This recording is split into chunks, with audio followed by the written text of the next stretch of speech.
আসসালামু আলাইকুম। আজকে আমার সাথে আছে সেকেন্ড ইয়ার আর নিউ ফার্স্ট ইয়ারের স্টুডেন্টসরা।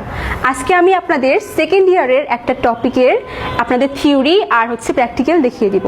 আজকে আমাদের প্র্যাকটিক্যালের নাম হচ্ছে examination of A well woman. যে জিনিসটা আমাদের জানা প্রত্যেকটা ওম্যানের জন্যই জরুরি। Examination of A well woman কেন দরকার সেটাই আমরা জানবো। আপনার কথাটা examination of A well woman কথাটা শোনার পরেই প্রথম মাথায় আসবে যে এক্সামিনেশনটা করব, কি এক্সামিনেশন করব বা কাদেরকে করব বা কিভাবে করব। আমরা আজকের ক্লাসে সেটাই জানবো। তো examination of A well woman এটা প্রতিটি সুস্থ ওমেনের জন্যই, রিপ্রোডাক্টিভ এজে থাকা প্রতিটি ওমেনের জন্যই জরুরি একটা ভিজিট, যেটা আপনাকে ইয়ারলি একবার আপনাকে অ্যাপয়েন্টমেন্ট দেওয়া হবে ভিজিটের জন্য, আর আপনাকে অবশ্যই এই ভিজিটে আসতে হবে। এখন আমার মনে হতে পারে যে আমি সুস্থ, তাহলে আমার ভিজিটটা কেন দরকার? আমাদের ভিজিটটা দরকার এই জন্য যেজন আমরা যাতে ওমেনদেরকে হেল্প করতে পারি ট্র্যাক অ্যান্ড মনিটর করার জন্য ওমেনদের গাইনোকোলজিক্যাল হেলথ রিলেটেড কোনো ধরনের প্রবলেম তাদের আছে কিনা, লাইক তারা কোনো ধরনের ফার্টিলিটি, মেনস্ট্রুয়াল সাইকেল বা আপনার সেক্সুয়াল হেলথ রিলেটেড কোনো প্রবলেমে এফেক্ট হচ্ছে কিনা তাদের শরীরে, এটা ট্র্যাক করাটাই মূলত আমাদের এক্সামিনেশন অফ এ ওয়েল ওমেনের গোল। এখন আপনার মাথায় একটা কমন কোশ্চেন আসতে পারে, examination of A well woman বলছি আমরা, তো এখানে আমরা ঠিক কি এক্সামিনেশনটা করব? এইটা আমাদের মূলত ডিপেন্ড করে ওমেনদের আপনাদের এজ, সেক্সুয়াল হিস্ট্রি, মেডিকেল হিস্ট্রির উপর। আমাদের এক একটা মানুষের শরীরের হিস্ট্রি আপনাদের এক এক রকম থাকে।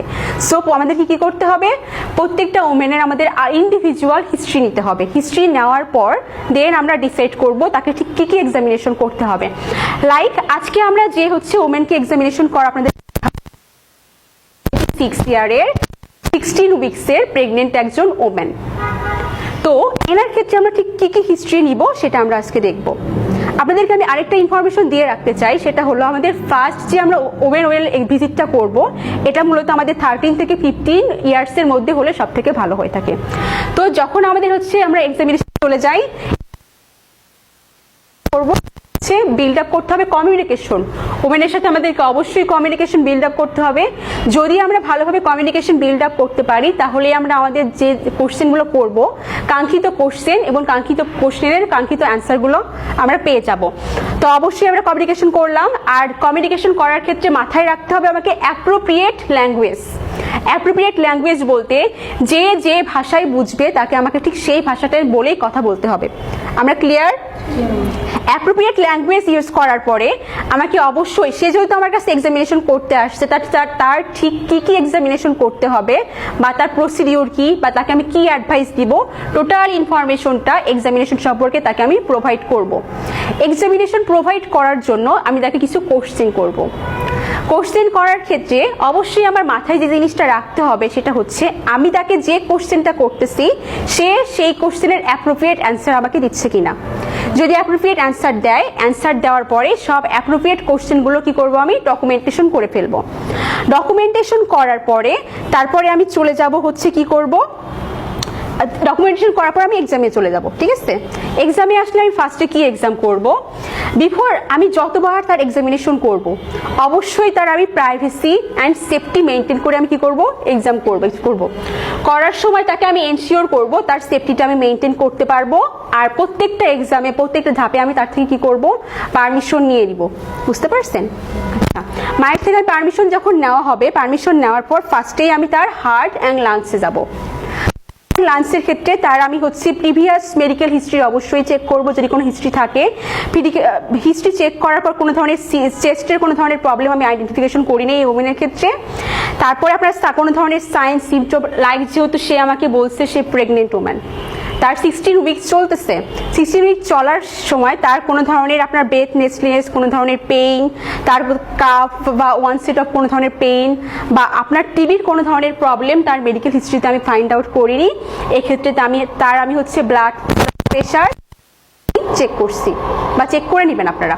চেক করে নেওয়ার পর যেহেতু এই ধরনের কোনো এভিডেন্স পাওয়া যায় না, সো আমি ধরে নিতে পারি যে তার হার্টটা ভালো আছে। সেম ওয়েতে আমি কি করব, লাংস এক্সামিনেশন করব। লাংস এক্সামিনেশন করার সময়ও তার কোনো ধরনের লাংসের কোনো ধরনের প্রবলেম আইডেন্টিফিকেশন করা যায় নাই। এই ক্ষেত্রে লাংস সাউন্ড আপনারা শুনে নেবেন। লাংস সাউন্ড শোনার পরে যদি কোনো ধরনের অ্যাবনর্মালিটিস না পান, দেন আমি ধরে নিলাম যেহেতু ইনি ওয়েল ওম্যান, তো তার কোনো ধরনের লাংস সাউন্ড রিলেটেড কোনো প্রবলেম নাই। লাংস আউট শেষের পরে আমরা চলে আসবো কোথায়, আমরা থাইরয়েডে চলে আসবো। থাইরয়েডে এসে আমরা কি দেখবো? থাইরয়েডে এসে আমরা যে জিনিসগুলো দেখবো সেটা হচ্ছে আমরা তাকে এই ক্ষেত্রে আমরা কিছু কোশ্চেন জিজ্ঞেস করব। কেমন কোশ্চেন? লাইক তার মুড সুইং রিলেটেড কোশ্চেন, তার কোনো ধরনের ডিপ্রেশন আছে কিনা, বা তার ধরনের টায়ার্ডনেস আছে কিনা, তার ওয়েট গেইন হচ্ছে কিনা, কনস্টিপেশন হচ্ছে কিনা, এই ধরনের কোশ্চেন তাকে আমি জিজ্ঞেস করে নিতে পারবো। কোশ্চেন জিজ্ঞেস করলে তাহলে তার থাইরয়েড আইডেন্টিফিকেশন করা সম্ভব। করার পরে আপনারা যখন থাইরয়েড আইডেন্টিফিকেশন করতে যাবেন আরেকটা জিনিস মাথায় রাখবেন, আপনারা জিজ্ঞেস করবেন অবশ্যই আমরা পানি খাওয়ার সময় যেভাবে ঢোক গিলি সেভাবে আপনারা মাকে বলবেন ঢোক গিলতে। ঢোক গেলে আসলে আপনারা লক্ষ্য করবেন তার কোনো ধরনের সমস্যা পরিলক্ষিত হচ্ছে কিনা। যদি কোনো ধরনের সমস্যা পরিলক্ষিত না হয় তাহলে বুঝতে হবে তার কোনো ধরনের থাইরয়েডের সমস্যা নেই। থাইরয়েডের সমস্যা শেষ হওয়ার পরে আমরা আসবো হচ্ছে মায়ের ব্রেস্ট এক্সামিনেশনে। ব্রেস্ট এক্সামিনেশনে আসছি, এই মাটা আমার কাছে যখন ফার্স্ট টাইম আসবে, যেহেতু আমরা বলেই নিচ্ছি এক্সাক্ট হিস্ট্রিতে যে সে হচ্ছে 16 উইকস প্রেগনেন্ট, তো 16 উইক প্রেগনেন্টের ক্ষেত্রে মায়ের সরাসরি ব্রেস্ট এক্সামিনেশন আমরা করতে যাব না। মা যখন নেক্সট ভিজিটে আমার কাছে 24 উইকসে বা 28 উইকসের মাঝখানে আসবে তখন তার ব্রেস্ট এক্সামিনেশনটা আমরা ফুল ব্রেস্ট এক্সামিনেশন করে দিব যদি কোনো ধরনের প্রবলেম সে ফেস করে থাকে।